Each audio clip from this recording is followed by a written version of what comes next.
Okay, so Be'ezras Hashem, we're in Torah 76 in the first volume. And the reason we're choosing this Torah is because of the association that it has with this week's Parsha. This week's Parsha is Parshas Re'eh, where ultimately, without getting too deep into the Parsha itself, life, when it gets broken down to the simplest pieces of itself, all there is in each moment we have the ability to see the good or the bad, the blessing or the curse. Re'eh, I've placed in front of you, says HaKadosh Baruch Hu, the bracha and the klala. Each and every moment in a person's life has the bracha and the klala, the option of choosing bracha or the option of choosing klala. And we see that it's through vision, re'eh. So because Rabbi Nachman emphasizes re'eh, or the ability to see, and it's this week's parsha of seeing the blessing and the curse, so we're going to learn this Torah. Isa b'tkunei Zohar. Well, first let's say, the first pasuk is, Vayhi achar hadvarim ha'elu, v'ha'eluhim nisa es Avram. So this is the introduction to the Akedah. The introduction to the Akedah is, and it was after these things, and HaKadosh Baruch Hu came, and he tested Avram. If you look at Rashi, and what were these things that it came after? What was the preparation? What was it that stood at the outset of the Akedah, which kind of serves as the introduction? What were these things that it was after? Rashi says that we're not really sure. There's nothing really explicit that took place in the text. You know, some say that it was the Medrash and Chazal, that the Satan came to HaKadosh Baruch Hu and said, HaKadosh Baruch Hu, you know, it's not fair. We have to really test Avram. But either way, Avram Avinu was not privy to what those events were, what the trauma was that led to the Akedah. So that's the pasuk Nachman is introducing for us. Nachman is bringing us into this teaching with this introductory pasuk of, and it was after these things. Zakt Rabbi Nachman, Isa b'tikunei Zohar. It says in the Tikunei Zohar, and we're entering in the time of Elul, which is the time that Rabbi Nachman says to read Tikunei Zohar. So it says in the Tikunei Zohar as follows: Me sitra diyamina moicha chivara kekaspa. From the right side, meaning the side of chesed, the side of expansivity, comes a mind that is as refined and as light as kesef. So the right side of thinking, the right orientation of thinking, says the Tikunei Zohar, is a mind that is illuminated with whiteness. Whiteness is very often seen as purity. White is referred to as cleanliness. White is referred to as clarity. So from the right side of things, there's a clarified mind. Hadahu dichsiv, this is what the pasuk says, when it says in the Tikunei Zohar, Zera Avraham Ohavai, that the seed of Avraham, the one who I love and the one who loves me. Meaning to say that chesed, the right side of things, expansivity, is associated with Avram Avinu.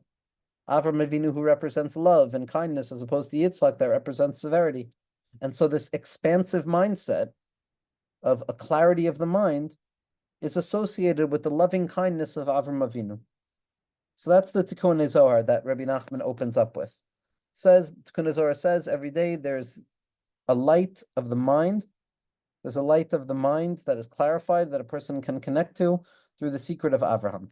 So says Rabbi Nachman, Hine, behistaklus yesh or hayashar ve'or hachozer.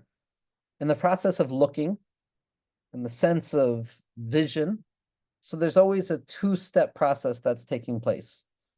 There's an or yashar, a straight light that emerges from within the mind and extends outwards, and an or choser, a returning light that hits that which it's laying its eyes on, and then the vision doubles back to the person. The waves of light come back into the eye in order to be perceived as an image. And so there's this bidirectionality, a two-way street when it comes to vision. First and foremost, the mind is moving out of itself, going out, directly out towards the object, and the object that I'm looking at is also coming back to me. That's why the eyes are so delicate. That's why the eyes are so significant, that not only do we give out from ourselves, but we receive. Even though seeing doesn't necessarily feel like processing, seeing is process. Says Rabbi Nachman, what does it mean that the vision has this two-direction pathway of going out and then coming back in? Says Rabbi Nachman, Dehispashtus haraus hu or hayashar. the extension of vision as the light kind of leaves my mind and extends outwards to gaze out on something. That's the direct light that goes out from my mind and extends itself towards whatever I'm looking at. Ubehigia liros davar shechafetz, and when a person finally sees the thing that they want to see, it returns back to their eyes, and that's referred to as an or choser. These two forms of light are in everything. There's a light that comes down from above to below, and a light that goes up from below to above. The light comes down from above to below is the light that leaves the mind to see the object, and the light that returns from below to above is the object returning back into my field of vision. That's what it means, says Rabbi Nachman, that the vision is a two-way street. It's not only looking, but the object that I'm looking at is returning into me as if I'm actually acquiring it through vision, which is why we have a halacha concept of kinyan ru'iyah, that you can acquire something by looking at it, that you can damage something by looking at it. Sight is a fundamental thing. It's not simply prior to processing. So in parentheses, we have here Rabbi Nassan's interpretation of the words of Rabbi Nachman, because Rabbi Nachman was speaking very shortly and cryptically. And so Rabbi Nassan comes along and explains it.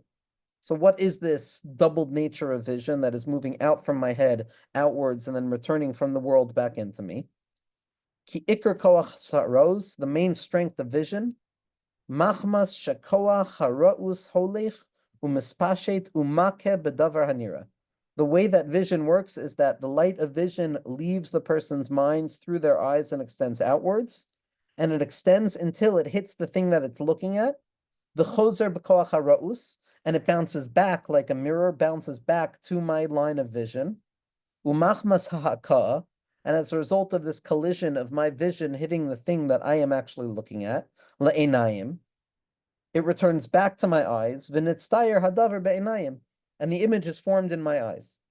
So Rabbi Nassan is explaining that literally this is how the process of vision works, that there's the sense of vision that looks outwards upon the world, and then the eye captures the image seen, and then the image returns back from outside in the world back into my mind, and that's where the image is imprinted in my mind. So that's the two-step process. V'az, and then, ha'enayim roin es hadavar hanira. Then and only then do the eyes actually see the thing that it's looking at.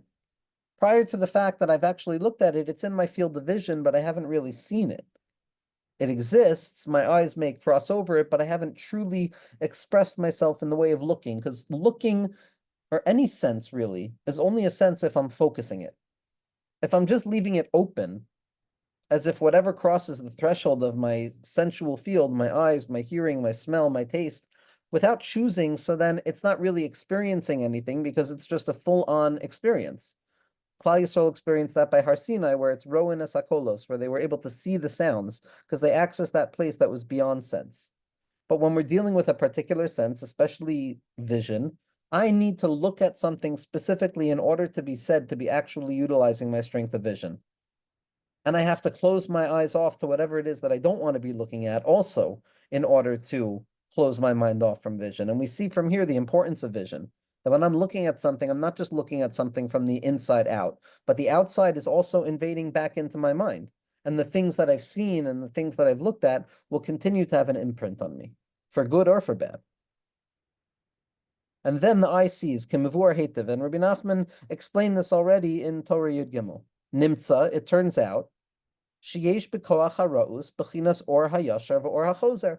Says Rabbi Nassan, this is what Rabbi Nachman means, where when Rabbi Nachman says there's a two process of light going on in vision, the light that moves outwards from me out onto the world, and the light that returns from the world back into me, both of those are taking place in the actual experience of vision as well. So Rabbi Nassan is really showing that this spiritual concept that Rabbi Nachman is describing is not so far into the actual scientific and medical understanding of what the process is. And that's why for Rabbi Nachman, we could have a book like The Anatomy of the Soul, where Rabbi Nachman is able to go through each and every body part, each and every element of the body, and have Torah on it.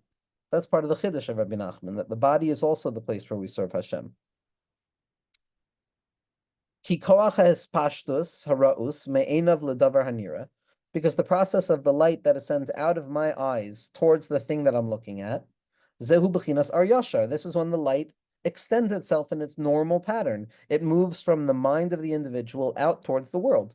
The hakas haraus b'davar hanira, and the mind and the eyes hitting the thing that it's looking at. Sha'al yidei zeh choser hadavar le'enav v'nitzdayer be'enav, through my vision hitting the object and the object bouncing back into my mind's eye, and that's how the image is formed. That's the secret of Or Choser. So we see we have these two elements of vision. Sha'al yidei zeh ikar ha'ri'iyah. So Rabbi Nachman is adding something very important here. He says, yes, vision has a bipositional relationship. I am looking out onto the world, and the world is looking back towards me. There's always this two-step process.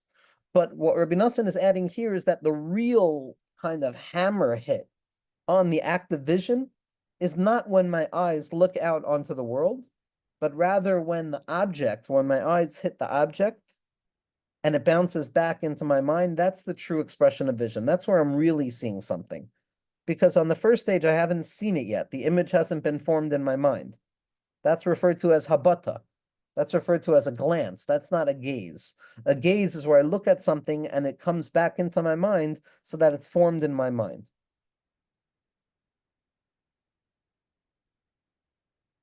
And this is the light that returns back to me, from the world back into my mind, not from my mind out onto the world, but from the world back into my mind. Shechozer v'shav haraus la'enav k'nizk la'el, that the vision returns back into my eye as described above.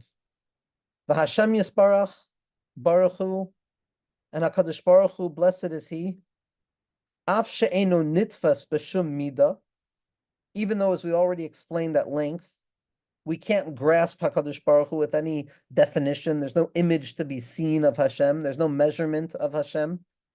Ach kedei l'shaber ha'ozen, in order to enable language in which we can talk about relating to Hashem, ne'emar bo gamkein, it also says with regards to HaKadosh Baruch Hu, ki ram Hashem v'shafel, yira v'gavoa memirchak yivadeh, that HaKadosh Baruch Hu is lofty, and he looks down from above, and from a distance he will know.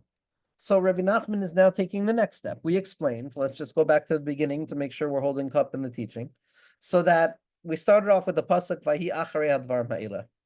Rabbi Nachman cryptically opens up with the reality that this teaching will help us understand what introduces us to the Akedah. Then Rabbi Nachman brings us a Tikkunei Zohar. What does the Tikkunei Zohar say?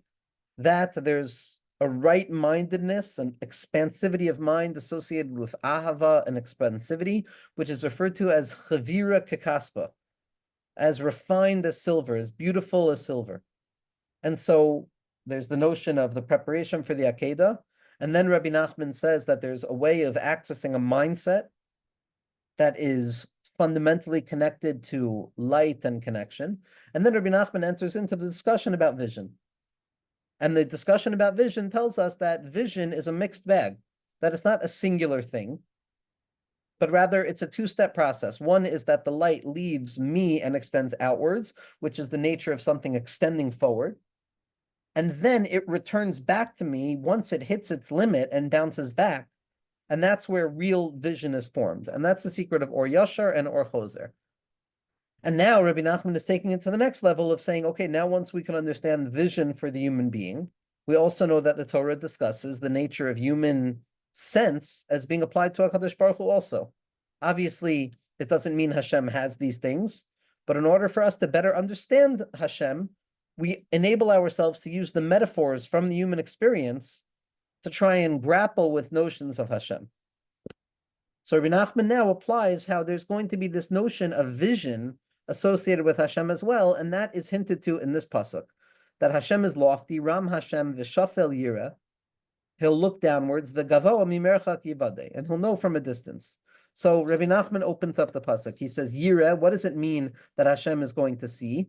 That's the aspect, b'chinas or yashar. That's the first step of vision, where there's a looking outwards. HaKadosh Baruch Hu looks outwards, kaviyachol, from inside of himself downwards towards Klal Yisrael. Mimerchak yivadeh, but he will only know it from a distance. He's looking outwards from himself, but he'll only know it from a distance. What does that mean? That's the bechina of Or Choser. That's the returning light, which only returns once it's gone a distance and bounced back to its original point of departure. Everybody with me? And so we see within the pasuk is hinted this dual nature of HaKadosh Baruch Hu's vision as well, Kavyachol, that he's looking down and Or Yashar descends down from above in the act of loving kindness, and then it returns back through the secret of Or Choser, where something reverberates back to the source from whence it came. Like a person who throws a ball, Kavyachol, against a wall, that throwing the ball is using my strength to allow the ball to move towards the wall. That's the Or Yashar, using my strength to move from within myself and extend something outwards. And then, in accordance with the strength at which I threw the ball, the strength and the bounce back that takes place after hitting the wall and the ball returning to me, that's the secret of Or Choser. And that's exactly what's taking place in the process of a person's vision, as well as how HaKadosh Baruch Hu relates to us by way of his vision, which is his hashgacha. Ki ikar hayidiyah. And so Rabbi Nassan is adding over here. So why is the nature of re'iyah being used and described by the word yediyah? Because the pasuk is saying that HaKadosh Baruch Hu will know from a distance, and Zakt Rabbi Nachman, that means the light reverberates back. What's the connection? What's the sushtel here between vision and wisdom? So we have a grand history of insight, the mind's eye, illumination of the mind. Wisdom has always been identified with a sense of vision. I behold it in my mind's eye, I perceive it. Vision is always the way that we relate to illumination of the mind, because light is something that's associated with vision, and light is also something that's associated with the mind. So now we can understand why the word yivadeh, which means to know, is also going to teach us about the way that HaKadosh Baruch Hu looks. And this is what Rabbi Nassan says, ki ikar hayidiyah. What's the main way of knowing? What's the fullest expression of knowledge? Leida ma sheroeh, to know what I'm looking at, to be able to identify the nature of things, whether it's terms and conditions or whether it's an actual object. V'hu al yidei bechinas or hachozer. And this knowledge, which is knowing what I'm looking at, only takes shape by way of the light returning to me after I've extended myself outwards. Shehu bechinas ma shechozer hakoach haro'us le'enav. This is the aspect of the light that is returning back to the mind's eye after it has expressed itself outwards, the Or Choser, the Alkane. And because vision demands both of these elements, it could be that a person literally sees something with their eyes. He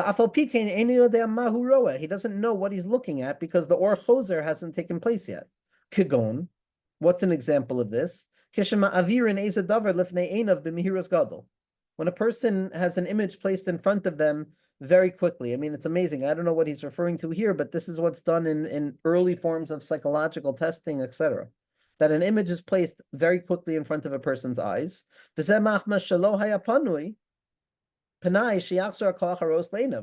because a person didn't have time to actually process what the mind was seeing, so he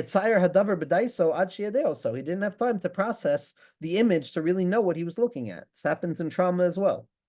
Ayin Sham and Rabbi Nassan says to look in Torah Samachei. Nimsa, it turns out, Shahayadiya, knowledge, knowing, experiencing, the ability to grasp something, is Mashayodea Mashuhu Roeh. That I know what I'm seeing. I know what I'm seeing, whether conceptually or whether actually. V'zebechinas Or Choser, and this is the nature of the returning light. Everybody with me so far, Chevra? Any questions or comments on this?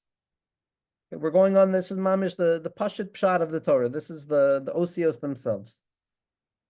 Veda, says Rabbi Nachman.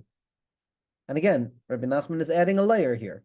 That when Rabbi Nachman says da, he's saying buckle up, I'm bringing you down to a deeper place within the Torah, something that will surprise you by how deeply you already know it, how intuitively you know this idea already. Veda shehistaklis oisakli, dainu gvul v'zman. Now Rabbi Nachman adds a second category to the nature of what light is doing and what vision is doing.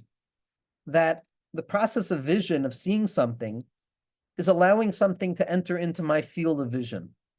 And once something has entered into my field of vision, I have now encompassed it in one way or another into my experience as a human being in this world. And that means making a vessel for something.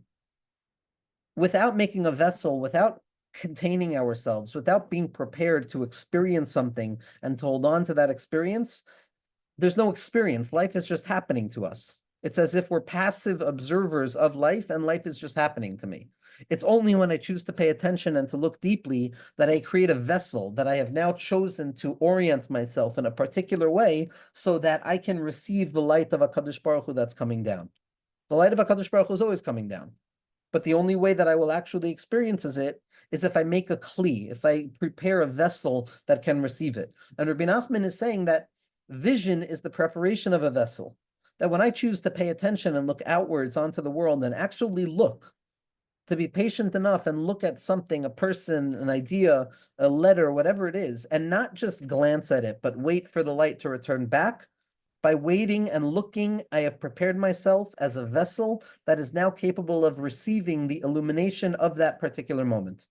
And that's what Rabbi Nachman means when he says, Vida, and a person should know, Shaha histaklis osa kli, that looking itself, vision itself, and the full expression of vision, which is the Or Yashar from inside out and the Or Choser from outside in, both of those processes are the formation of a vessel which will enable me to be present in this moment and receive it. And what is the vessel, says Rabbi Nachman? Hainu gvul vizman. When I look at something, I give it shape and measure. And when I look at something, I have now drawn it into my time consciousness. So now there is something practical about this particular moment.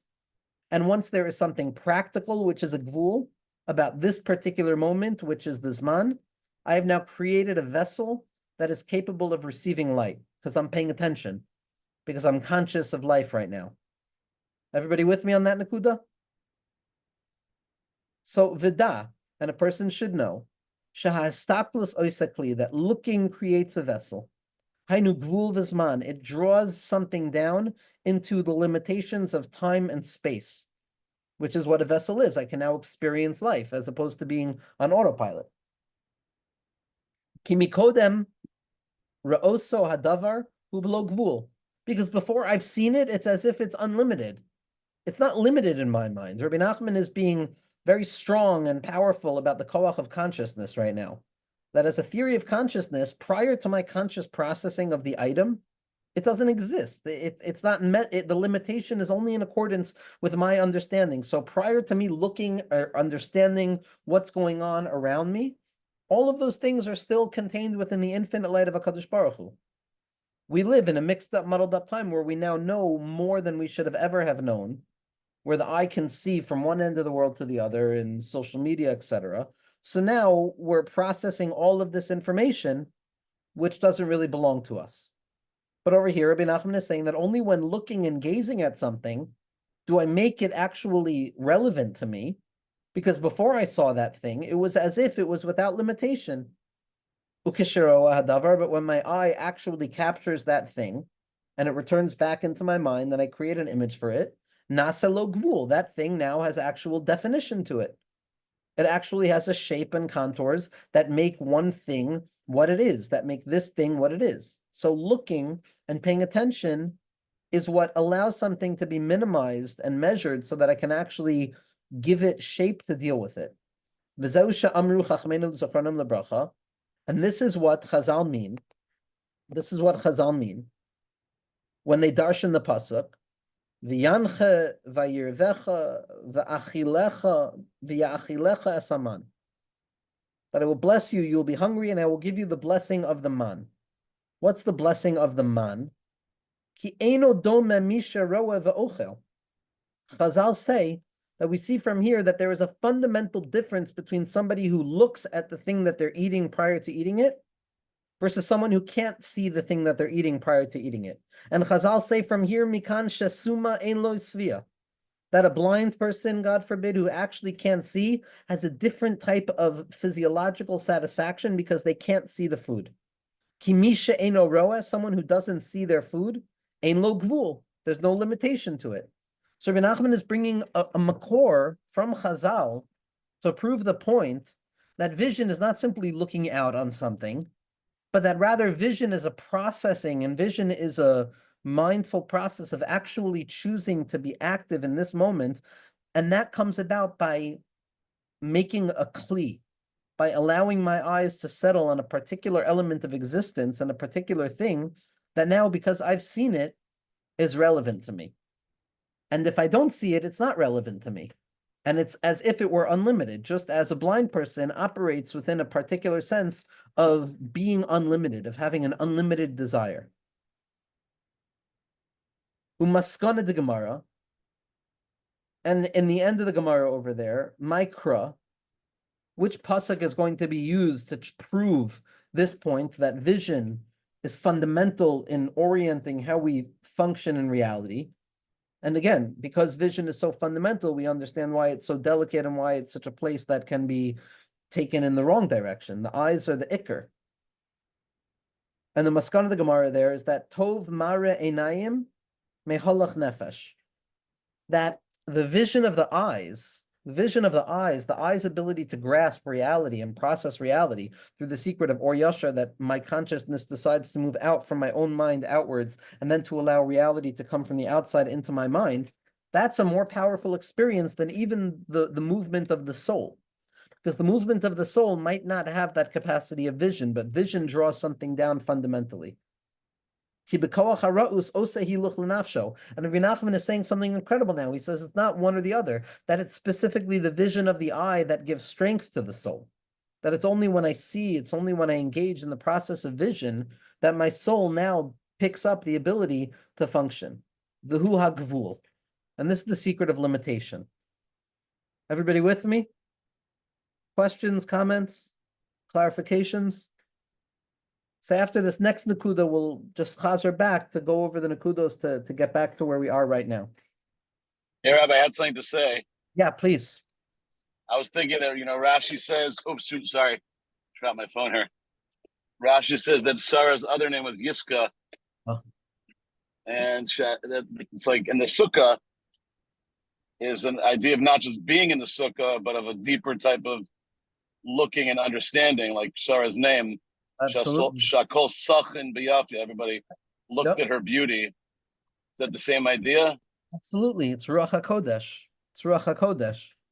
And it would make a lot of sense in terms of the first pasuk that Rabbi Nachman opened up this Torah with, which we haven't gotten there yet, but it's Vayhi Achar Advarim Ha'ele Va'elokim Nisa Savram.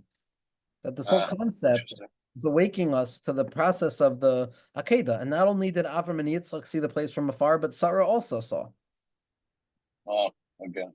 So we'll see where it gets. But yeah, I agree with you. Okay. And in the Sukkah, we see the whole sugya in Maseches Sukkah on the first half is about what's a psul in the Sukkah, and it's that ad esrim amos higia ro sa'inayim, that the mind, vision is fundamental to the experience of being in the Sukkah. Right. So I agree. Okay, thank you. And also comes just one more Nakuda is that Kol misha lo ra'a simchas beis hashoeva, lo ra'a simcha miyamav. Why ra'a, if the whole thing was music anyway? But like you're saying, Sukkot is a rectification of the eyes and seeing the ushpizin, etc. So it's seeing the simchas beis hashoeva itself, which is then drawing something back down. Right. Okay. Also the mitzvah of Re'iyah. Absolutely. Well, the Shalosh Regalim are tikkunim of the Einayim. The eye has three colors, just like the three, right? The Zohar Kadosh, when it talks about the eye, it's got the white, the black, and then the iris itself, the pinpoint of the eye. And that's referred to as Avram, Yitzchak, and Yaakov. Wow. So let's go weiter. And so here Rabbi Nachman is now bringing us to another place that we've just described the nature of vision. We've just described the process of moving out from ourselves and then drawing back in from outside of ourselves so as to orient ourselves to the world. And now Rabbi Nachman is bringing us to the place where vision is going to be compared to bitachon, trust. V'zeu b'chinas malas habitachon.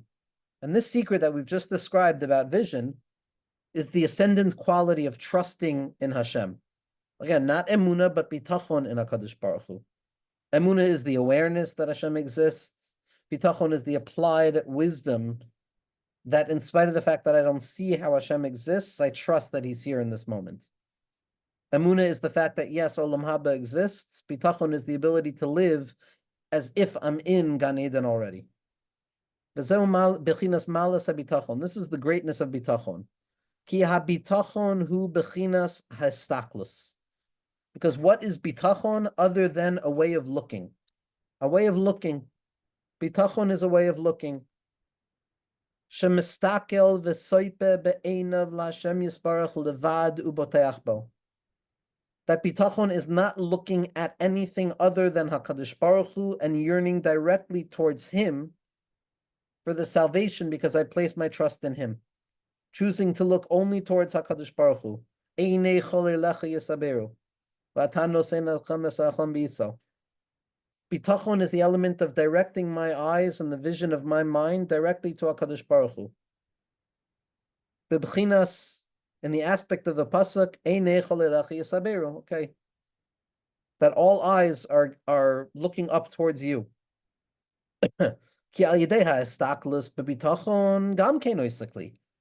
Because just as vision creates a vessel where I've now processed this thing that I've seen and it has been incorporated into my being, so too vision, in addition to bitachon, creates a vessel as well, except this time it's going to be a vessel for the thing that I have bitachon in. That I'm creating a vessel for the light of HaKadosh Baruch Hu to come down. Ki al yidei ha'estaklus b'bitachon, when I look out upwards towards HaKadosh Baruch Hu with bitachon, gam kein oisakli, I have now created for myself a receptacle in which HaKadosh Baruch Hu can express the fact that He's a person that I can trust in. Dahainu gvul v'zman, I have expressed my deep trust that HaKadosh Baruch Hu is good and this moment is good and everything is good. That's a gvul and a zman. I've looked at the actual moment and I've made a vessel for it. Ki ha'hashpa'a yoredes me'lamala tamid. Because in truth, HaKadosh Baruch Hu's shefa is never absent from the world. It's always coming down. Ad b'li dai. The shefa from HaKadosh Baruch Hu is always, always, always coming down. Ach shehi below zman, but it is without time. It's inaccessible to us because we haven't been able to draw it down into human consciousness, into human graspability, where it's something good happening to me right now. L'mala min hazman, obviously everything is good because we're still before Gan Eden. We're still before the Tzimtzum. But from the perspective of time, to see the goodness within time itself, that's only through bitachon.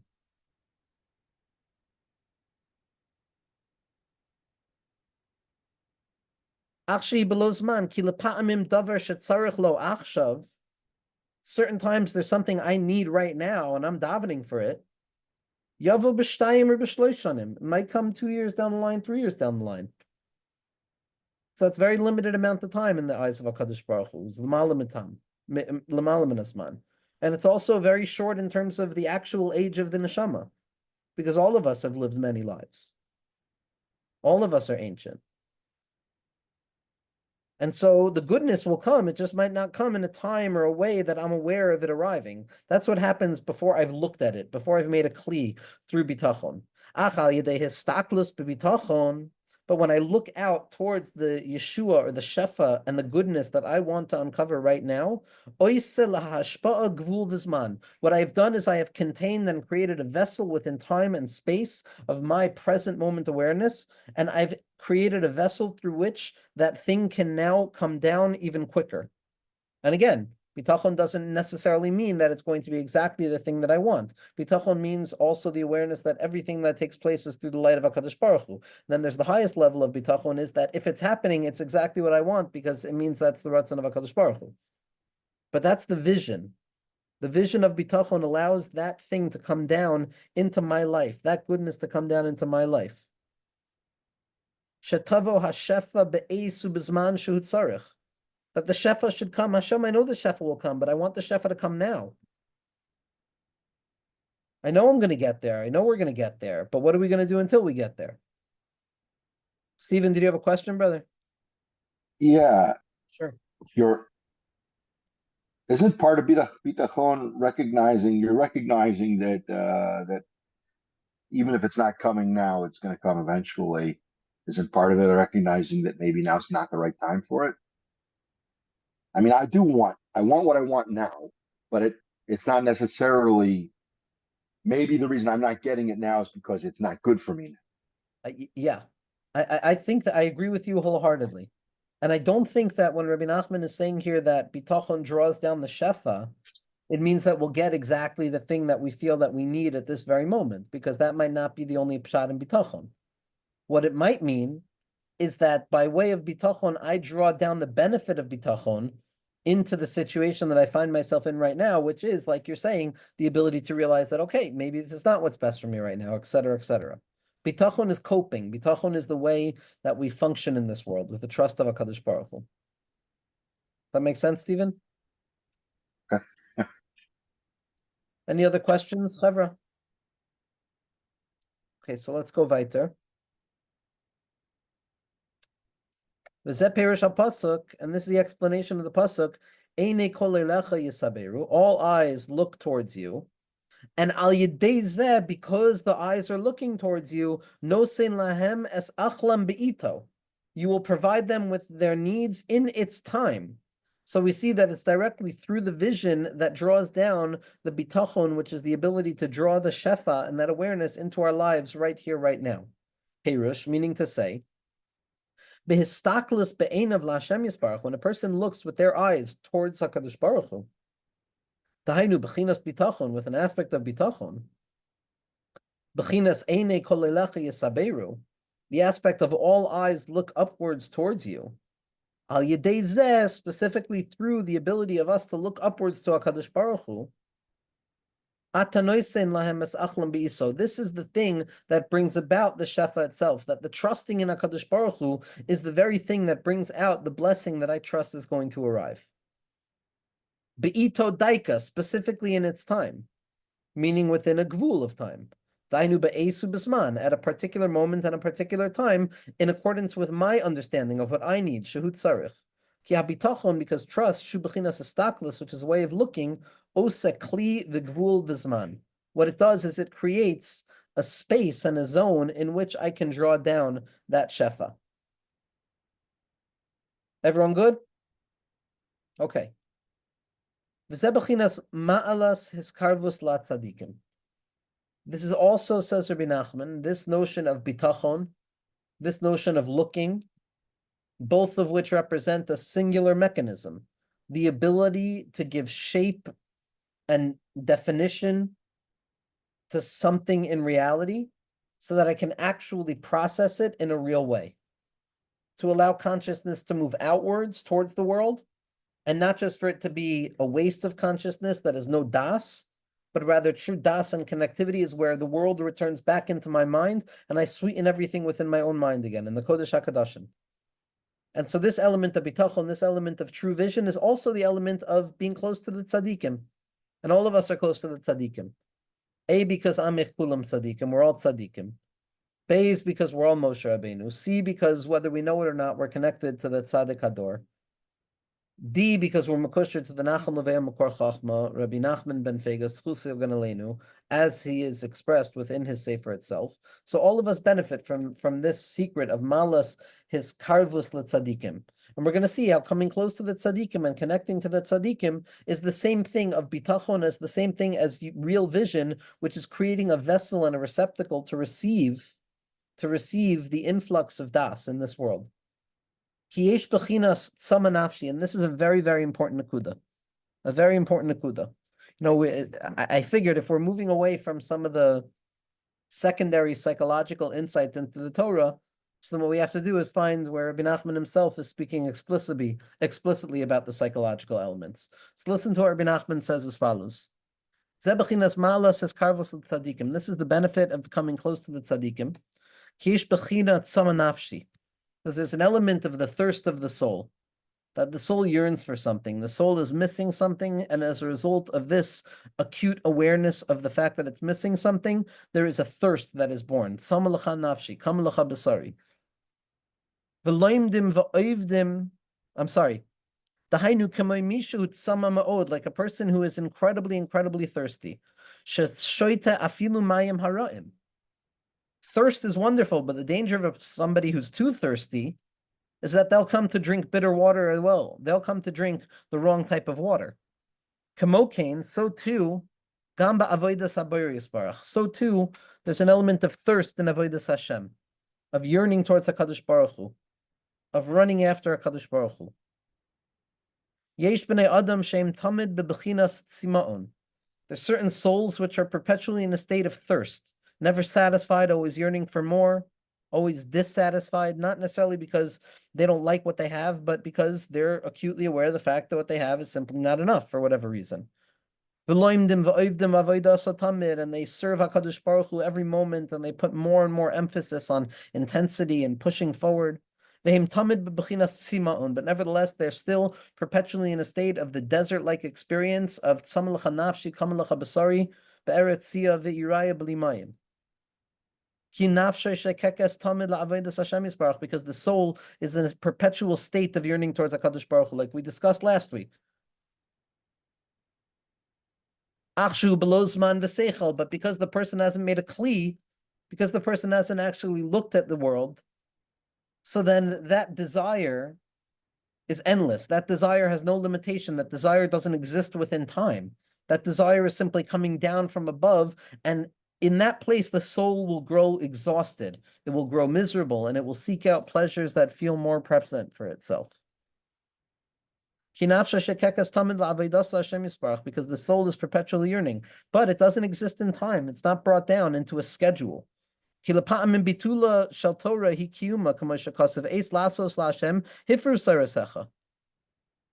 in truth, and Rabbi Nachman is darshaning so incredibly here, he's saying, there is a time to do for Hashem, and that means stopping with the intense desire to run after HaKadosh Baruch Hu, quieting down the thirst, and actually focusing in on drawing down the spiritual light into actual vessels in my life, practical application. That's the only way that endless desire is not going to poison us, because otherwise I'm just thirsting, and wondering why I'm always dissatisfied. Well, perhaps I've never enabled myself to be satisfied because I haven't functioned in reality. And so, bitula shel Torah zuhi kiyuma, like Chazal say, sometimes the nullification of the Torah is in and of itself the upkeeping of it, which is the secret of the Eis Lasos La Hashem Hifru Sarasecha. There's a time to act for God, which means that a person has to let go of their Torah. The Torah is the aspect of Belizman v'gvul. There's no Zman, there's no Gvul. It's above, it's above, it's above. And sometimes I have to let go of that endless desire of Avodas Hashem to actually become an Eved Hashem. The same way, a perfectionist has to let go of their foreign dream of perfection in order to actually function in the world. Eis Lasos L'Hashem was only something that was done by like the greats of our generation, wasn't it? Person can't decide that on their own. No, yeah, you're 100% right in terms of the actual application of the notion of doing something that, God forbid, goes against the minutia of the Torah. But over here, it's Rabbi Nachman is reading it in a different way. Over here, it means letting go of that endless desire to become more and more and do more and more and more and thirsting for the sake of actually being present and making a kli, making a vessel, being mitzamse myself by looking. Got it. And this is the element of coming close to the tzaddikim. This is the greatness of being close to the tzaddikim. Kiheim oisim gvul v'zman. This is incredible. What do the tzaddikim do? They take the unbridled passion of a yid for HaKadosh Baruch Hu, which, because we have no vessels for that passion, it expresses itself in all forms of symptomology of whatever it is that we find ourselves stuck in. And the tzaddikim, what they do is give shape to the desire to come close to HaKadosh Baruch Hu with very specific instructions, eitzos, recommendations for drawing the light down into a kli.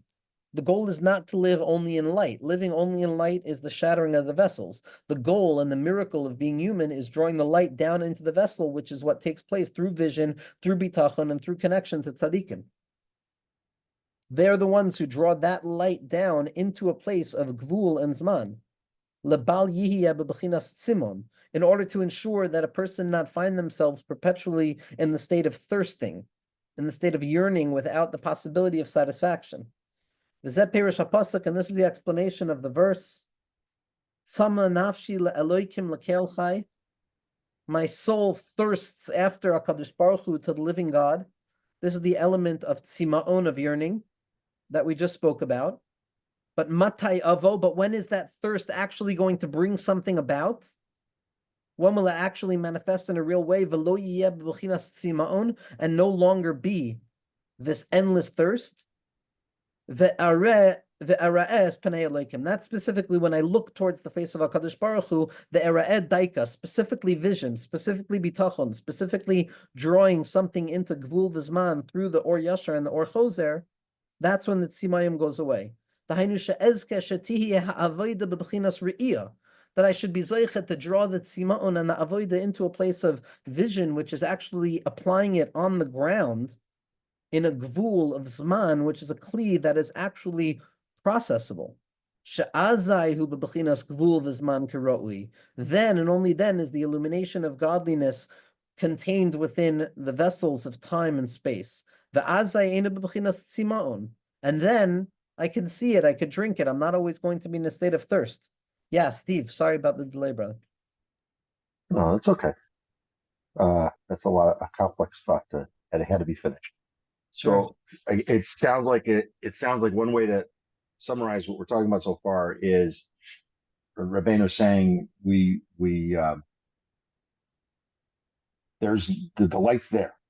We can't perceive it because it's not something that has any shape. In order to give it shape, we have to be able to develop ourselves into an appropriate kli so that we can give it shape and draw it down into that.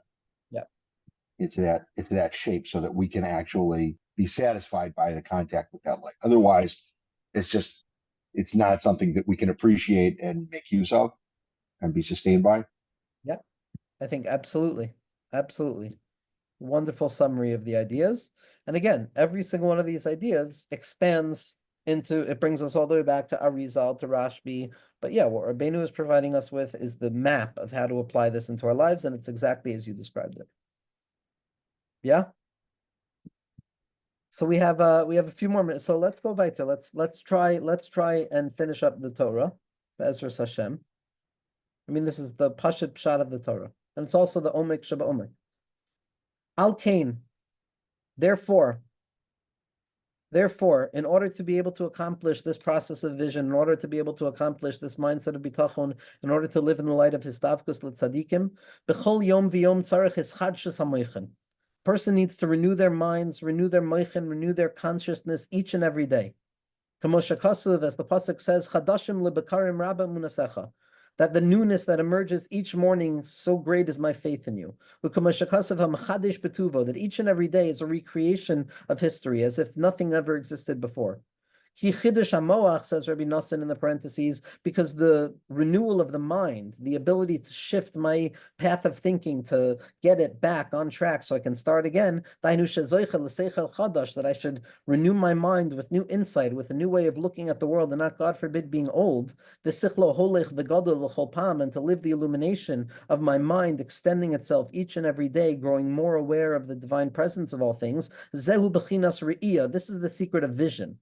I need to renew my vision. I need to renew my thinking. I need to open my eyes once again with the new eyes of reality that have never seen anything before. My eyes are now looking out in a new way to create a vessel. Like we said, because the awareness of the mind, consciousness itself, is an element of vision. This brings us back directly to the beginning of Likkutei Moharan, which is Isha Yisraelit Tzarich Tamid Lehistakel B'Haseichel Shel Kol Davar. To see, to look. Because the awareness of the mind is the element of vision.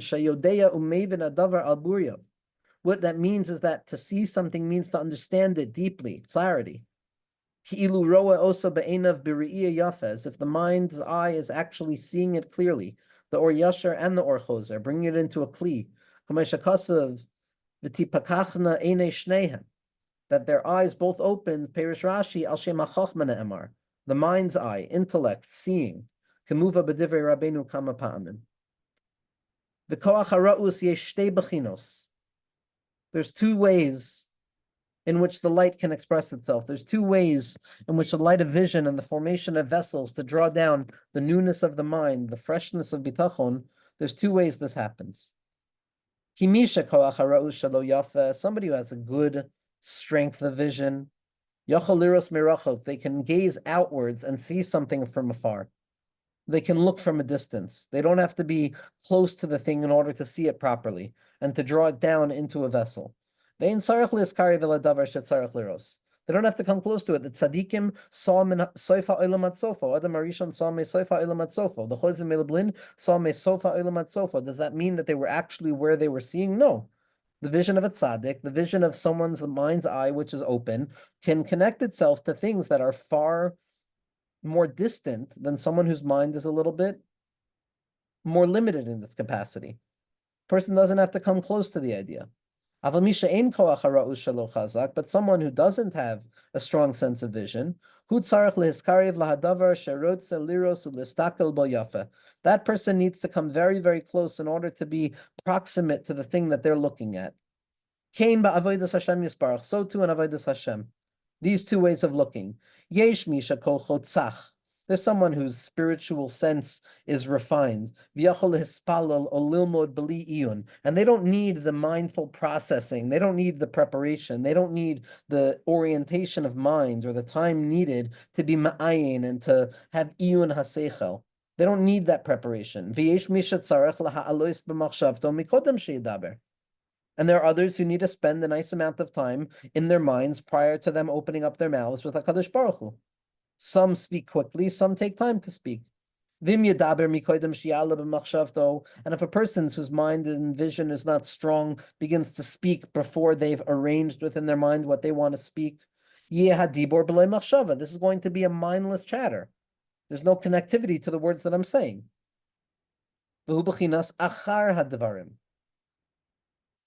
This is the element of achar hadvarim. Achar hadvarim. So now Rabbi Nachman is bringing us back to the first pasuk. Bring us back to the first pasuk of what we started. Vayi acharei advar ma'ela, achar advar ma'ela. And it was after these things. This element of after these things means a person has spoken without thinking. When a person speaks without thinking, when a person mindlessly says the words, without attaching their mind and attention to the words, and then suddenly you're hit after having said those words, wondering, what was I thinking when I said those words? And I'm found questioning what I even thought when I said those words. That's achar hadvarim. When I become aware of what I said only after I said them, which is not a good thing when a person has a weak sense of vision, which is our whole generation. And so achar hadvarim is that state of mind of mindless chatter where I'm not contemplating my words. I'm not thinking about the words I'm about to say, and rather I'm saying them, and only afterwards do I become aware of the fact that, wow, I said something without kavana. This is the element of constricted mindfulness, a constriction of the mind where the mind is not attached. The illumination of the mind is simply disconnected from the reality of experience. And as much as I know in my mind, that as much as I feel in my heart, there's a disconnect. And it feels empty. That's moichin de katnus. That's achar hadvarim, where I'm only aware of what I did after I did it. Shein bechinas dinim, and that's an element of din and constriction, and a mindset of yitzchak and gvura. Umisha sichlot tzach, but someone whose mind is clear and open, and not constricted, bubegadlas hamoichin, and they're thinking about the words.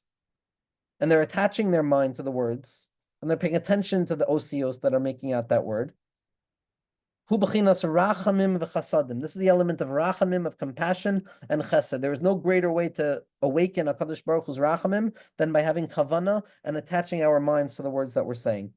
K'mamar Chachmenu Zacharnu L'Racha, as Chazal said, Gedol Ladeya, how great is knowledge, Shenasnu Ben Shnei Shemos, Shene'emar, Kel Deos Hashem, V'kel Hu Chesed, K'moshe Kasuv, Chesed Kel Kol Hayom, V'Hashem Hu Rachamim, K'moshe Kasav Rachamecha Rabim Hashem.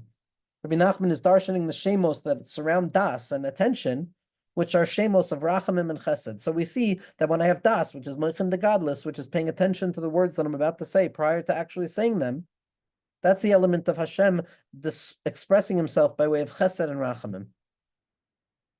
A person cannot daven with a clear mind. Person has to do complete tshuva over what they're struggling with. Again, renew your mind. Renewing the mind is complete tshuva. Renewing the mind, starting again as if I've never started before, that's the complete tshuva. That Hashem will circumcise your heart and clear away all of the debris of the past. The Targumo and the translation of it is V'yadi Hashem yas tipshuscha melibcha, that Hashem will extinguish and throw out all of the stupidity from your heart. Ube'eza tshuva ne'emar. Which tshuva is this that a person has to do every day?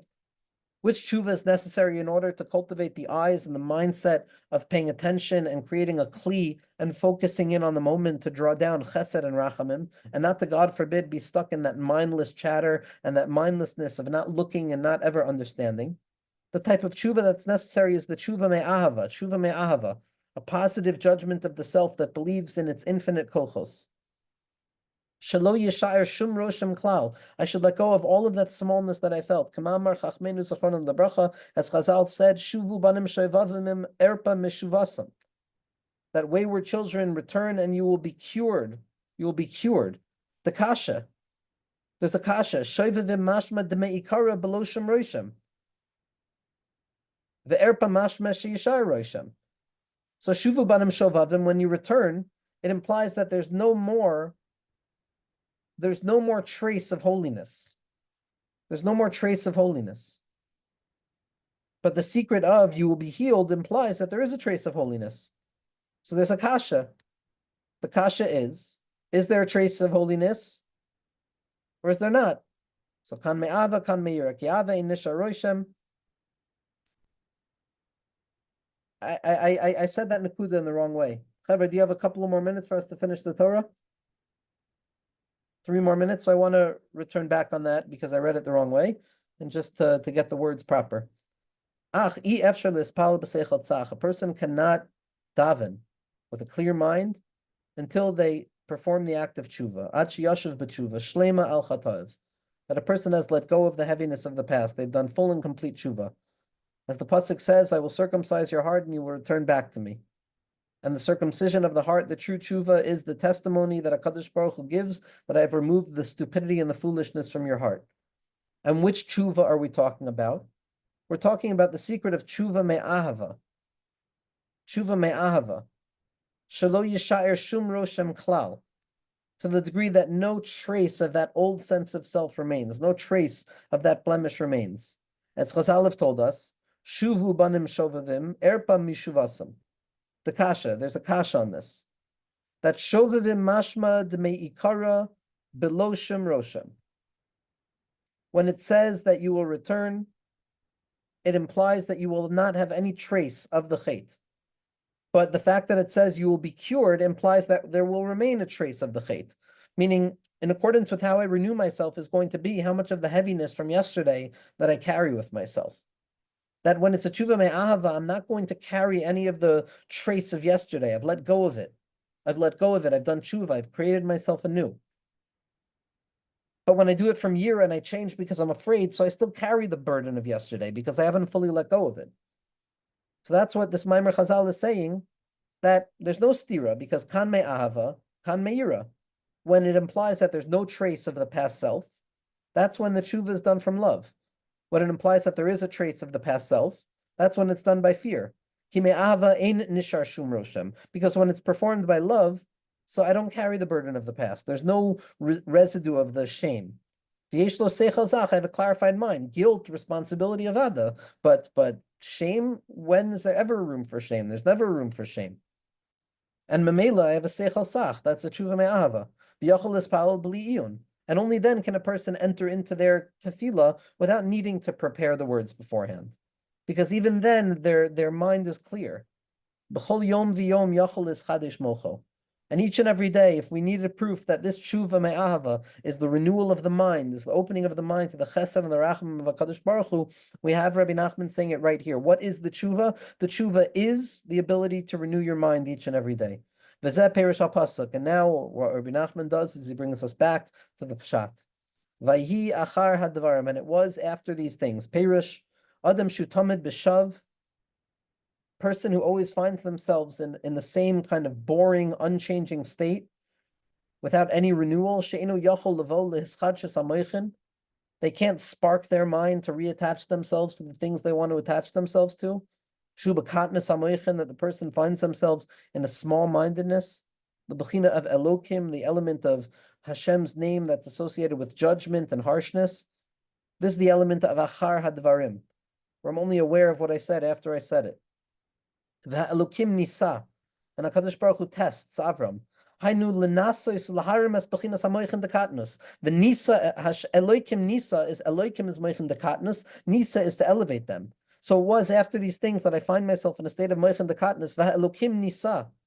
And we're trying to sweeten those moichin dekatnus. Hainu lenasos laharim es bechinas moichin dekatnus. To erase and elevate that small-mindedness, which is the element of Elokim. The only way we access this is through the element of Avraham, which is the element of love, tshuva, me'ahava, chesed, and rachamim.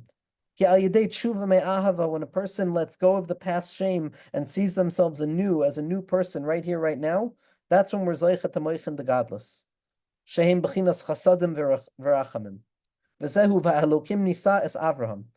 This is the secret of the pasuk. What Rabbi Nachman did here is unimaginable.